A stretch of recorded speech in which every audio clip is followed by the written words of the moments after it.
one of the greatest shames is I felt like I should be grateful because what I had on the outside to a lot of people looked great and should have been enough, and I should have been satisfied and happy. Hey everyone, welcome back. Thank you so much for all the support I've been getting on my small channel. It is kind of funny because in my last video, I humbly bragged about how the look of my videos has been improving, and then some people said that my videos seem like they are AI. And I've mentioned before that I am autistic, and actually, my natural talking voice, if I get going, can be very fast. And in other occasions when I've made video content, people have asked me to speak slower. And it was only through the process of nervous system regulation. I went through an extensive nervous system reset as I was healing from some self-inflicted workaholic burnout. Actually, it was only through learning to manage my nervous system that I actually figured out how to speak at a more natural pace. And for me, this feels like an incredibly slow pace because anybody who gets to know me knows when I'm passionate about something or excited, I talk very fast. I heard you about the slow talking as well as some of the editing I've been doing, and I'm going to tone it down best I can. But I also mentioned that although I have a lot of experience doing a lot of different things, I'm fairly new to doing YouTube content. And all I'm trying to do is get a little bit better each video. So if you feel like I am a little bit stiff and possibly seem like an AI generated avatar, I assure you I am not. But after looking at my other video edits, I can take that feedback on and I will try to be a little bit more natural in my mannerisms and maybe speed up the pace of which I'm talking. So that said, today's video is going to talk about how I burnt myself out chasing 20K months. Well, initially it was those 10K months that everybody in the online entrepreneurship world tends to covet. And as somebody who personally did achieve a record for me high of averaging $20,000 per month with my marketing agency, and I'll be the first to say that I had 2 full-time employees as well as the overhead of a studio, so that wasn't 20K just to take home. But as somebody who actually achieved that, the only way I was able to achieve that, following a lot of the common entrepreneur advice, was by hustling and burning myself out. Burnout itself is the experience of basically wearing down your energy reserves to a point where you really aren't able to recover, even from a good night's sleep or a weekend off. We all only have so much energy to expel. And I didn't really realize that the creative energy and the social battery, as well as the just physical exertion of sitting at my desk and working 12, 14-hour days on a regular basis, was going to add up to have such a dramatic consequence in my life. But I will tell you, after living that way for 4 years straight, it did really take a toll and catch up to me.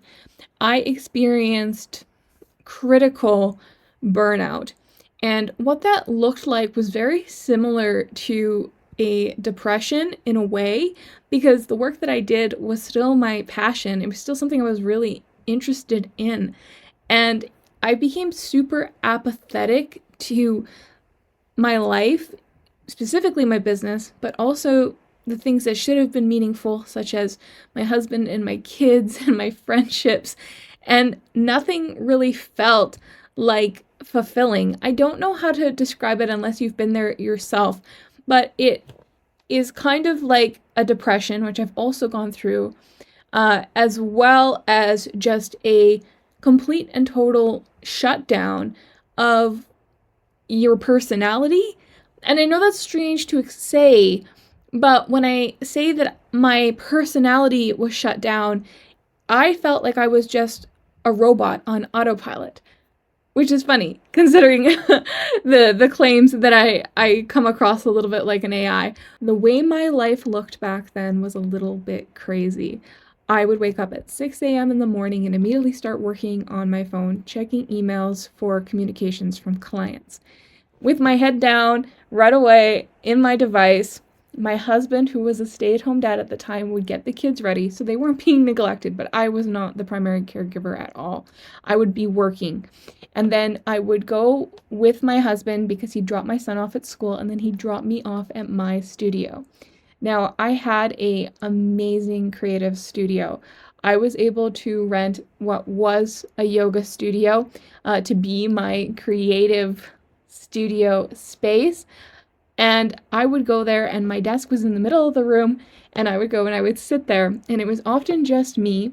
There was a year that I had the studio, and I had 2 employees that actually worked there with me. And because it was such a large space, we were able to still follow the COVID guidelines and be separated. And so they would come, but oftentimes too, they would work from home. And that was only for the 1 year. Out of 4 years that I lived this way, for 1 year, I actually had other people there with me. But at one point, it was just me. The second time things locked down for COVID, I was there by myself for 6 months straight, every single day, sun up to sundown. My husband would pick me up typically around 6 p.m. and then I would go home and I would interact with the kids until they went to bed, and then I would go sit on the couch and I would work another few hours. That is how I existed. We did have a very good lifestyle, being that my husband was a stay-at-home dad and was around, and I'm grateful for that. I'm grateful for him being able to take the time to be present with the kids, and the fact that he was around me as much as he wanted to be. He often would come visit me at the studio, and sometimes I would have him help me with some of the work there.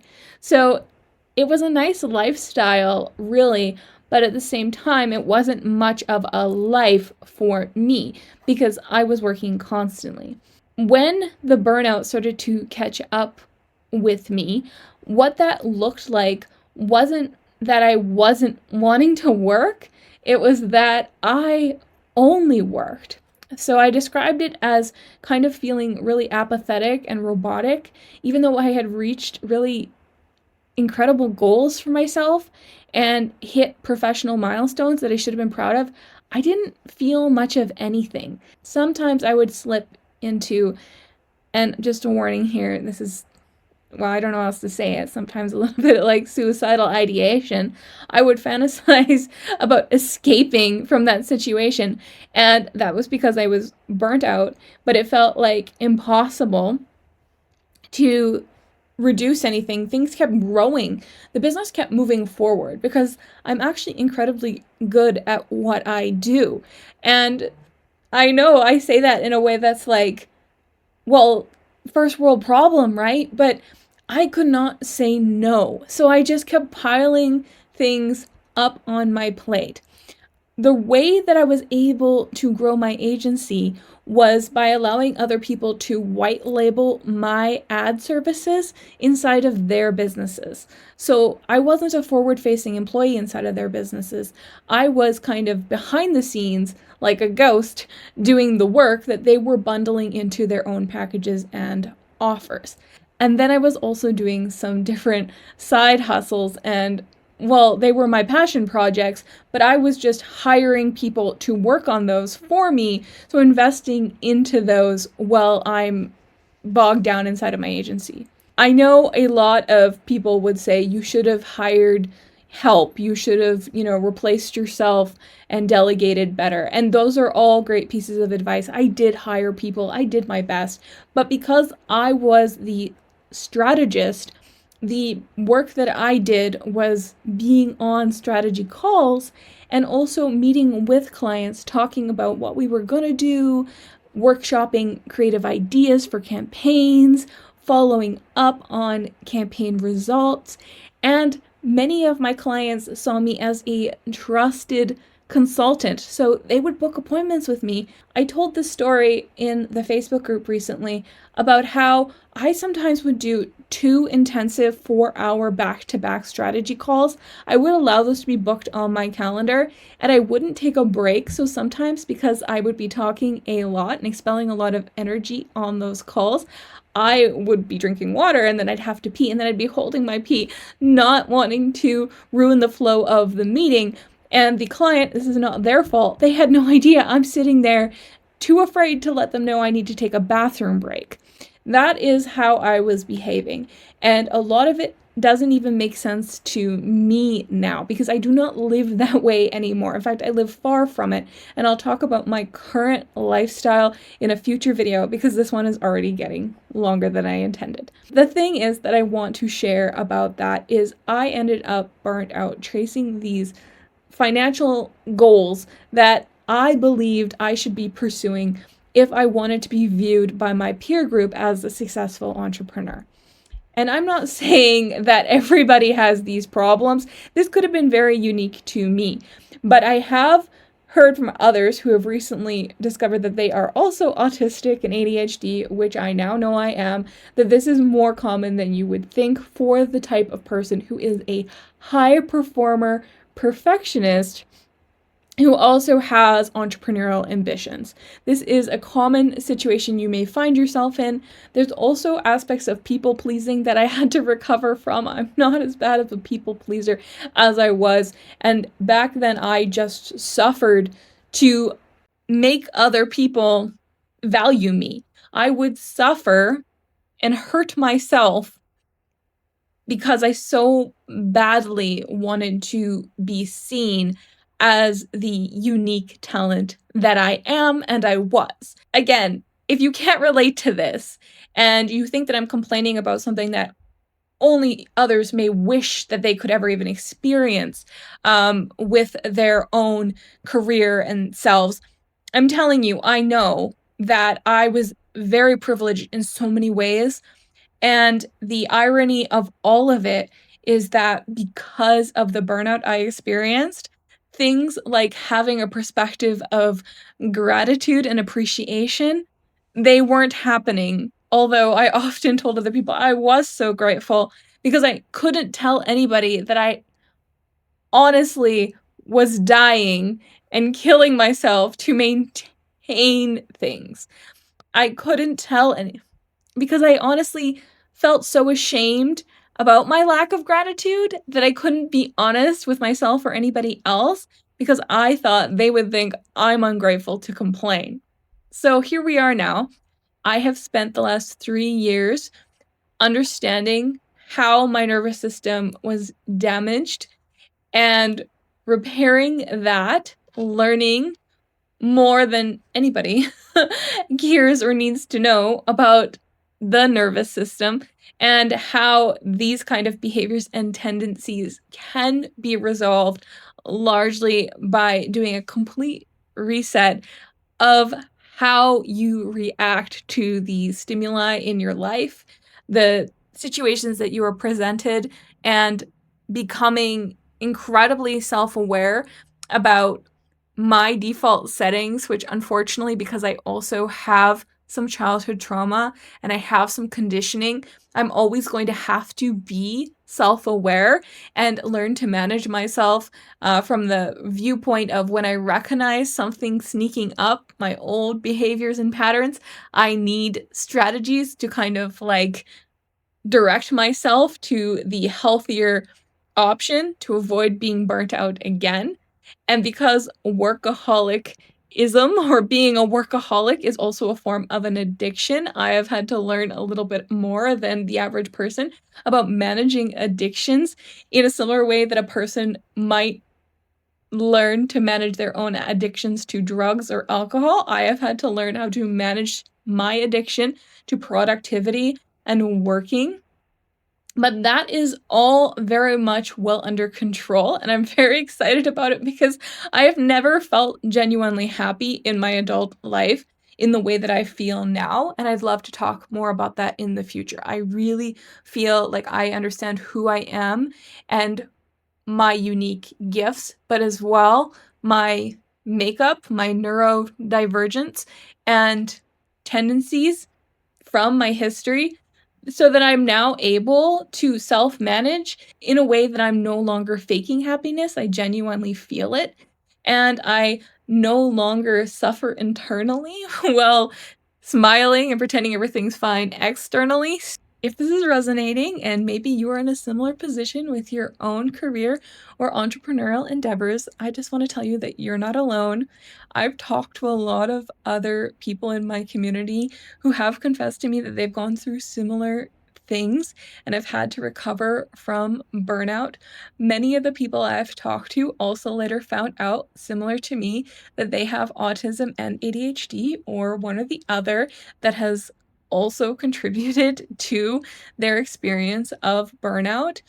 A lot of it has to do also with the masking and the people pleasing and kind of the performative characters that we create for ourselves when we are autistic but don't know that about ourselves. This is just kind of how we exist in the world, performing in certain ways to suit other people because our authentic selves are buried somewhere under there.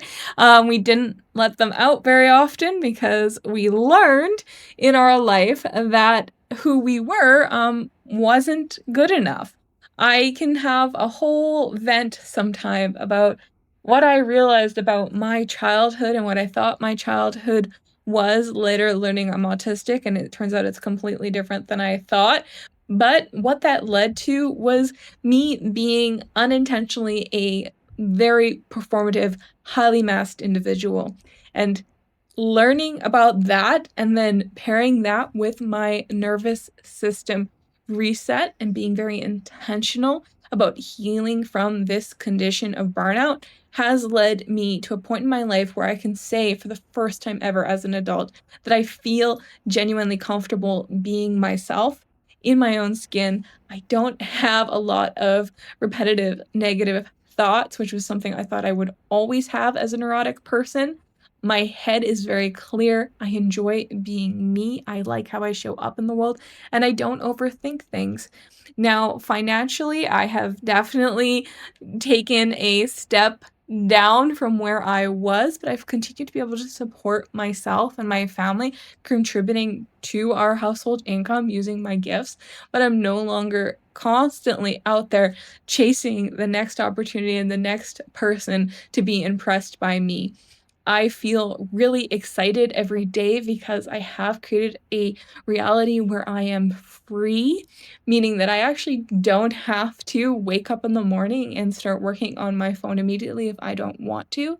I still work online, I still work in the digital marketing space, but I've chosen to create how I make my income a little bit differently, so it's more or less passive through memberships, and that means that I don't have to have so many clients and be chasing what I now realize is somebody else's idea of success. Because I truly believed having a successful marketing agency, bringing in an impressive amount of income per month with a impressive roster of clients was somehow going to prove my worth as a person to the rest of the world.